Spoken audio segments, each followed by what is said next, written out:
Hey guys, Cam from 15 back at it with another video for you guys, and we are honoring our commitment so far. Yeah. If you're missing like 1 or 2 weeks, yeah, So far, this is back to back after the yeah, so far. super late episode review of episode 13. We are here with episode 14 of Eden Zero. And we get a plot twist here in this episode at Yep. the end, which I honestly completely forgot about this. I remembered. I remembered. So obviously our allies are in Digitalis. We pick up where we left off, where we have the encounter with Jammy Law. Yes, I said it right. I think in the last episode I said it wrong. I think I called him Jammy something. I couldn't even memorize his name. Yeah, it's Jammy Law.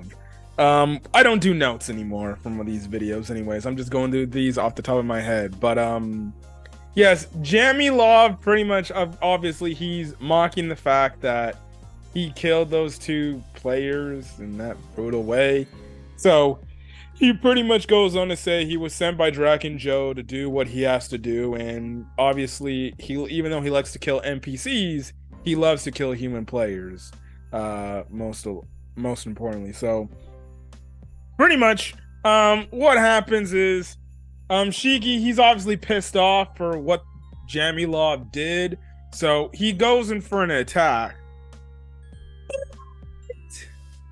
To no avail, it doesn't really work. Yeah, Jamie Love's weapon suddenly turns into some kind of black, black serpent of some sort, and literally almost bites Shiki's head off. Like, it looks like the thing decapitated his head, to be honest, and everybody was like, "Oh, Shiki, you're dead!" But what was the only thing that was eat him? His hair, Shiki's hair. So I guess Shiki's. May I just say, Shiki actually looks more badass and more menacing with his long hair. I can understand that. Kind of. You know, yeah. So I guess in this case, Shiki's Super Saiyan 3 hair saved him. I guess so. Even though, yeah, it's just. I guess he just moved his head. Yeah. Now, Jammy Law pretty much is like, well, there's no point anymore. I'm just going to escape because, well, what's the reasoning? Also, too, he does say his little creature thing will eat anything in its sight. So Shiki, he ends up throwing like this damn near this building, but again, Jammy Love survives from this attack, and he's like, well, I don't have time to mess with you. I'm just gonna retreat. But next time I see you, I won't go so easy on you, and you all die pretty much. And he laughs off of his evil laugh. So in the meantime, we have these other NPC characters from Digitalis. They show out of nowhere, and they pretty much are like, thank you for chasing that man away, even though they're like, well, he kind of retreated, but okay. And that's kind of the thing. Now they ask like, hey, we're looking for this girl named Hermit. Do you know where she is? Now the NPCs pretty much say, oh, you're talking about that girl on the hill. Yeah, out on the outskirts of the city. Yeah, she's over there pretty much. Go find her and you can go talk to her. So that's when they go. Now, in the meantime, as they're going there, they all make a mention that Homura is gone. And they're like, wait, where's Homura? And they're like, well, oh, I don't know. She stayed back in the town or something. What is going on with Homura? Well, I won't say until later, but we'll see. We'll see. Yeah, the reason why, well, apparently she decided to stay around and look around, and for some reason. But the rest just have to go look for hermits, and And what do they do? And what does she does when they're obviously looking for Hermit? oh, she starts making a secret phone call with what's his face? I don't even know this guy's name, but go ahead. Yeah, one of the last lines she said to him was like, Don't worry. They're not bad people. They just serve their purpose, apparently. Yes. And very much looks like she was turning on Shiki. Now, I remember when I was first watching this, I'm like, oh, don't tell me she's going to be one of those characters that never trusted Shiki to begin with and was going to betray him. Now, we'll get to that later. Speaking of characters, all of a sudden, we see Shiki and the others find Hermit. They talk to her, and Hermit just sees him. They're like, oh, what is it? Now, Hermit knows who Shiki is because she's like, oh, you're the boy that Ziggy had on the ship. And, not only they also make the mention about Eden Zero saying like, hey, Hermit, we want to bring you back and everything. And all of a sudden, Hermit just gives this damn near cold, death starey look at Shiki, like pretty much telling him, I hate humans. Yes. Pretty much kind of was a way to say, get the fuck away from me and go away. Yeah, that's basically the first thing she said to him before. So, that's kind of the thing right then and there within itself. So, you look at that and you're like, oh, what the hell happened to her that pissed her off? And when I mean she had the dead-eyed look, she had the pissed, dead-eyed look. Like, there was no pupils. It was just like, get the hell out of here. So they leave and they're wondering back in their hotel room, like, well, why would Hermit do that to us? And they're like, well, it had to be something. Maybe she had a bad interaction with a human. But Shiki's like, but all robots like humans and things like that. But then it makes him remember about his time on Granville at the end, when I guess, even though we know the robots were lying about that, but that's obviously a bad moment for him because Michael and the other robots told him we hate humans pretty much. Which the one thing that I found kind of interesting with the fact that Pino said like, oh, I'm happy, I like humans, but I'm like, wait, weren't you mistreated by a human like at the start of the series though? So Pino kind of has a right not to like humans.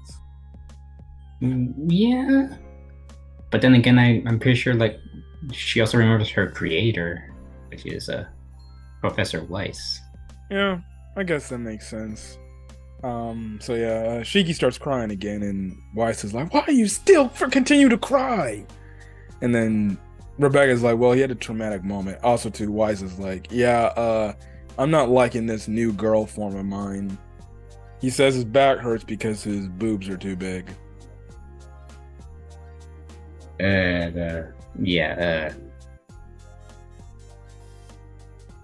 never thought about that, huh?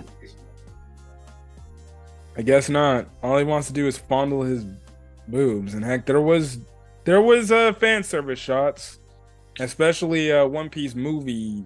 I think it's movie 7 shots or whatever in terms of his bouncing breast. Yes. And if you don't know what I'm talking about, go watch that One Piece movie and just focus on Nami and Robin scenes only.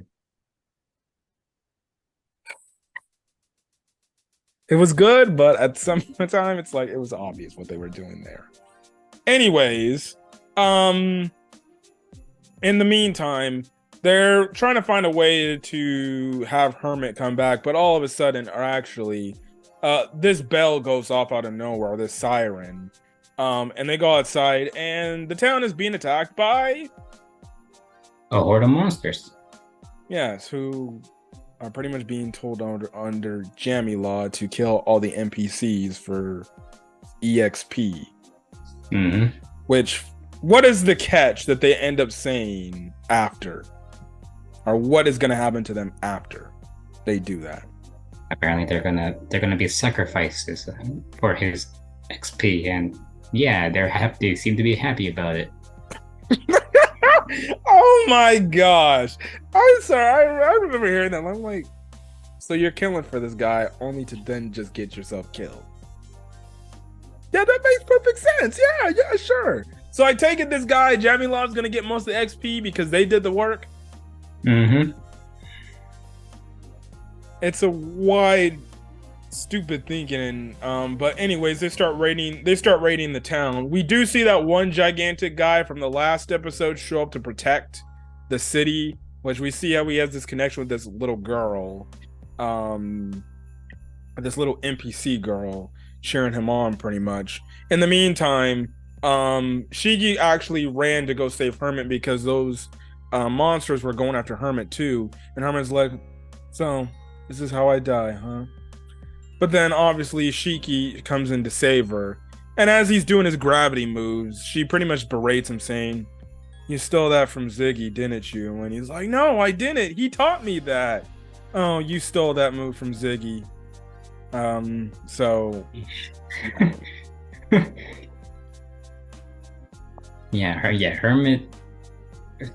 Hermit at this point, no matter what she sees, you can't really phase her at this point. Yeah, that's definitely kind of the thing there. So yeah, but anyways, that whole funny business turns into a very emotional moment thing. So when most of these freaking monsters are firing off these arrows, it hits the gigantic monster who's trying to protect the town, and he, I guess, dies. Well, let's wait till the next episode to find that out because we don't know. Yeah, that's why I say guess. Again, I haven't rewatched season 1 in quite a while, but that happens. So the little NPC girl cries, and then all of a sudden, who then freaking, we see obviously Homura show up, and then she actually is willing to shoot the kid NPC. Now Shiki comes in at the nick of time to save the kid NPC and saves her, but he gets shot by the arrow that Homura shot. Now all the other characters are shocked at what Homura is doing, and pretty much one, obviously, like, I guess in a way like fairy tale fashion, Shiki's like, but I thought you were my friend, as he's saying this all pissed off.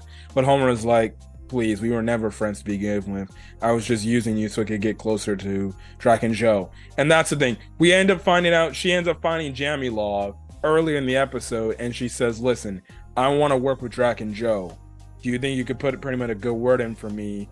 And I'll help you and do whatever I can. And Jamie Law actually shows up in the city. He's like, I never thought you would shoot an NPC, little girl, but oh, that's kind of the thing. Now, Homura questions Shiki on why he would protect an NPC pretty much. But even if it's an NPC, you got to look at him like, well, you just shot at a little girl. So regardless if it's an NPC or not, like, that's like me freaking playing a video game and saying, yeah, I'm gonna kill the girl kid. I'm gonna kill a little kid. Shout out to Dashi who killed a kid on High on Life.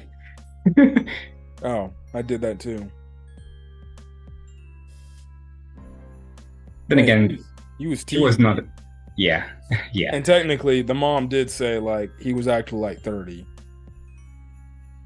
Yeah. Okay. Yeah. Fair enough. So, that's kind of the thing there. But anyways, that happens, and Homura is like, well, then you leave him no choice. You're going to die too. And then all of a sudden, all these arrows come out of nowhere, and if Shiki moves the way, they're going to attack not only his friends, but the townspeople. But if Shiki stays, well, then he's going to freaking get killed. But then, the episode ends off with... surprisingly enough, Homura. The Homura stepping in and slashing away the arrows. And apparently, the male Homura is actually a fake. Oh, well, who knows? We don't know that. But anyways.